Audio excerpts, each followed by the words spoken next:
What's up, guys? We decided to take a shortcut through the Heritage Walk Mall. See what's been going on in here. People seem to like the mall. However, if you can hear, we do have a lot of music going on. So, might not be able to use this section of the of the thing. Let's go see what they have here.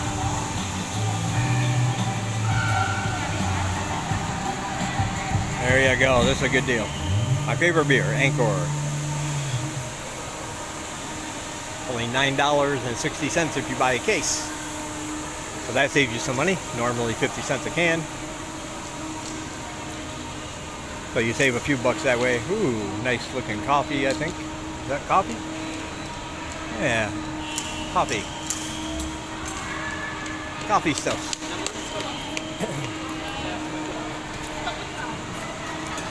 Looks like we just have a whole lot of things on sale here. Yeah. But as you can see, I mentioned before how expensive shampoo and stuff is. This, you see $3.50 for these shampoos, which is pretty pricey, and about the same for the body soap.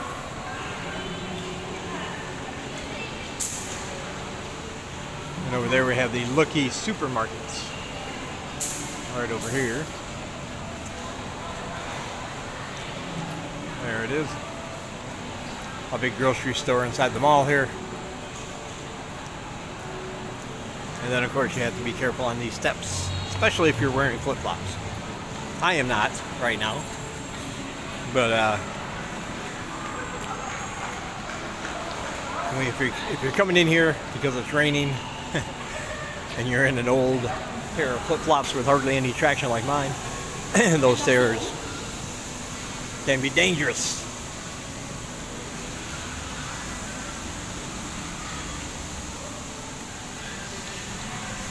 Aka. Yeah, we're just taking a shortcut through here because it is hot.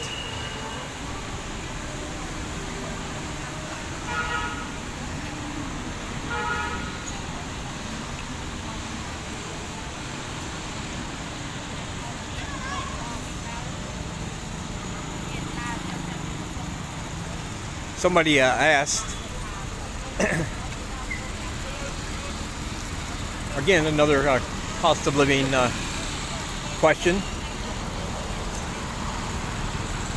They asked if it's possible to live in a town like Siem Reap for $600 or less, and what is the least amount that I think somebody could live on in Siem Reap. Of course, as you know, you probably already know what I'm going to say, it depends on your lifestyle. It depends on what you want. But if you're looking just for cheap, just enough to be able to live, pay your bills, and get by with food, you could absolutely by yourself. If you lived as locally as possible, you could get by, I'm going to say, $400 a month, $350 to $400. Just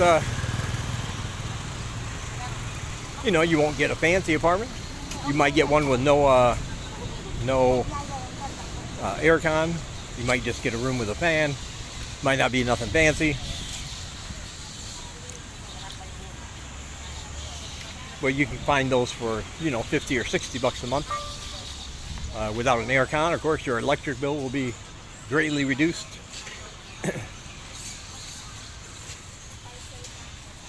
And you might pay a couple bucks for your water every month.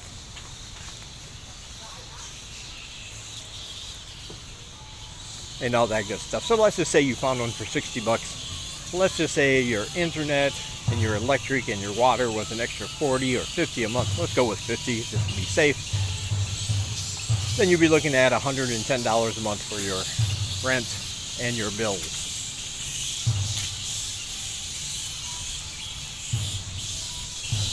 And then if you eat locally, you can get meals anywhere from 75 cents from street carts for a bowl of bobor, all the way up to, well, as much as you want, but just locally you can find all kinds of great meals for $2.50 and $3. So your food budget shouldn't be that high if you choose to do it that way.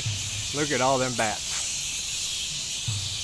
This is down here by the Royal Gardens. Every night at dusk you can see them fly and take off. It's really nice. You can't see them that good now, but hundreds of them up there. You can hear them.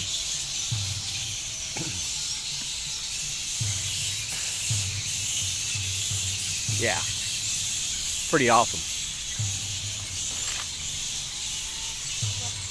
But yeah, I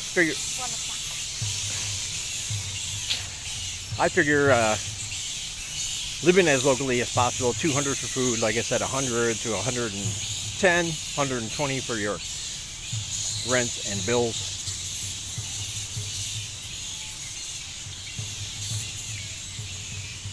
Now, of course, that was just a hypothetical question. You just wanted to know my opinion. 600 is absolutely doable. But if you wanted to, you could get way down there. And depending on the type of person you are, I mean, there's a lot of people here living like that. They're perfectly happy and content because they like where they are. It's not about extravagance or just having a bunch of stuff.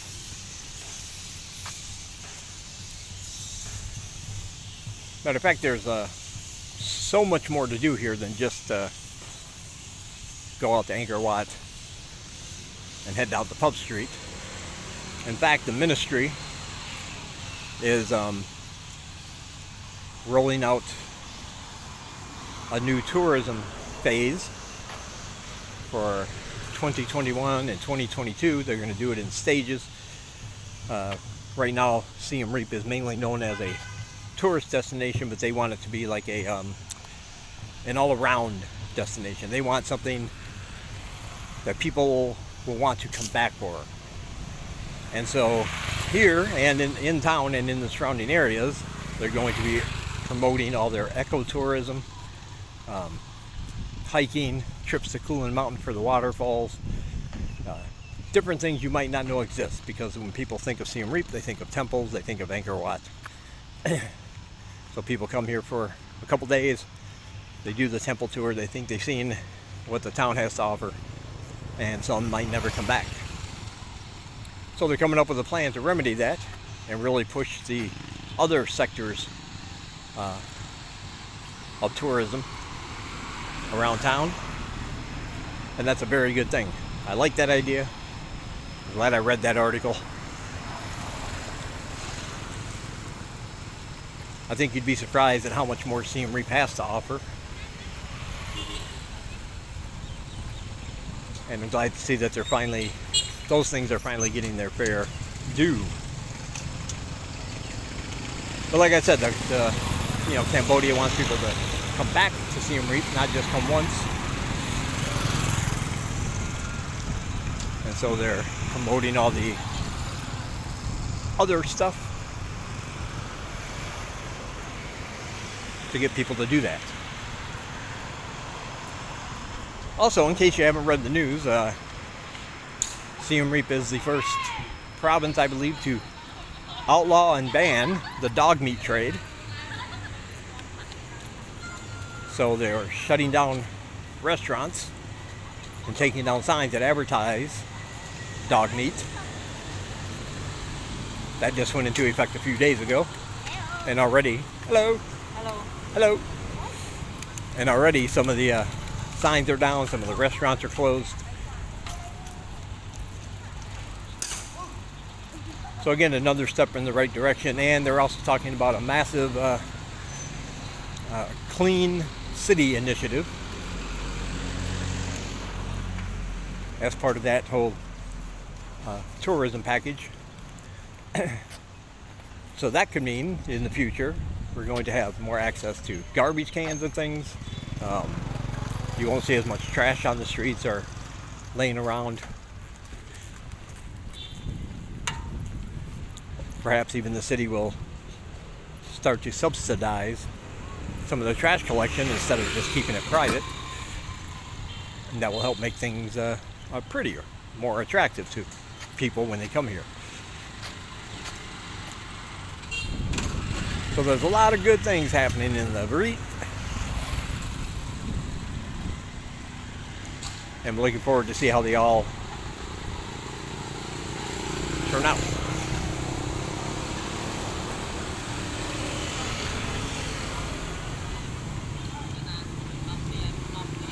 Does look like it's gonna rain.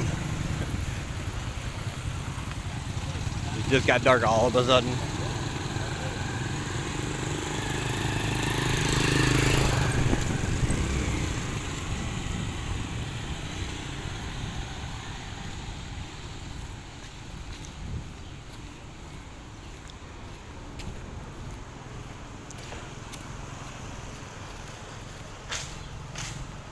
But it feels good.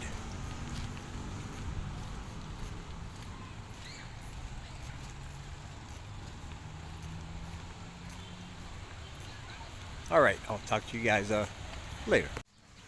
All right, guys, we decided to, while we were in the area walking around, stop and visit this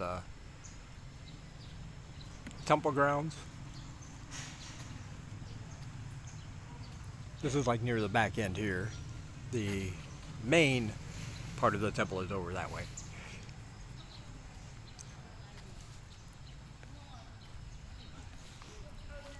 But as you can see, this is I believe this is where they do their meditations.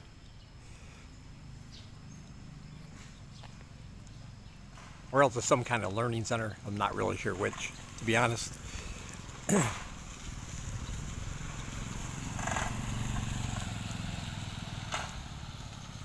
Oh, look at the cute little puppy.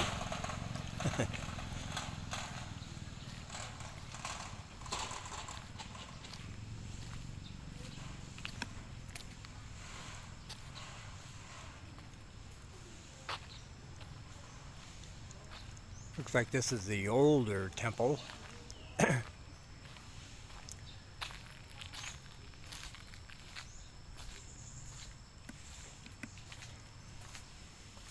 I say that because they have a newer one on the other side. This one looks like it hasn't been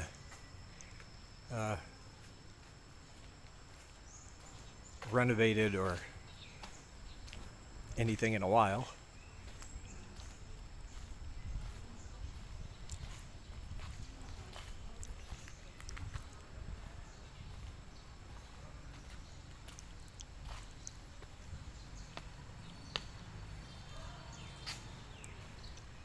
Still has some nice murals though.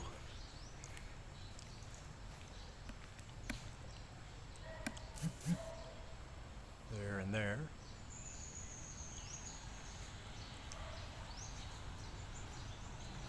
And then of course inside here would be the what we would consider the cemetery.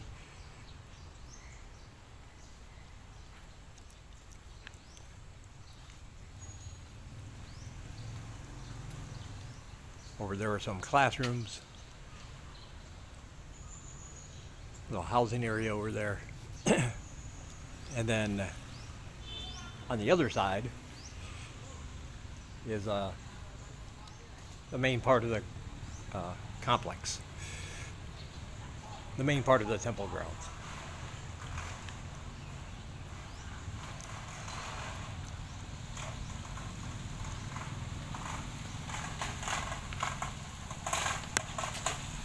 In case you don't know, Single-Eyes' brother is a monk here. So she came to speak with him. And I didn't feel like going in and having to sit down in an uncomfortable position for a long time. Because yes, even if they're family, if they're monks, you have to treat them as such, with all the respect and all the rules in place and all that stuff.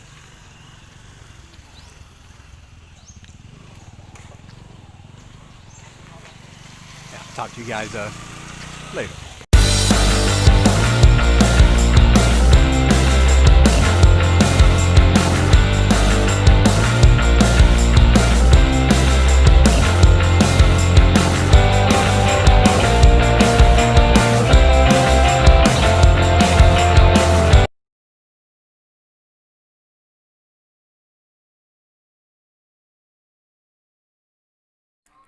I want to thank the Polton family for making this portion of the video possible.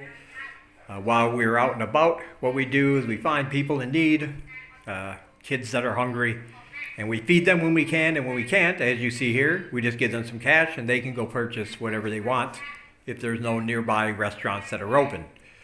This is only possible because of people like you and your donations. If you want to donate through my PayPal, join my Patreon, or buymeacoffee.com/DDC. All those links are in the description below. You'll receive exclusive videos, pictures, updates, books, and more if you do.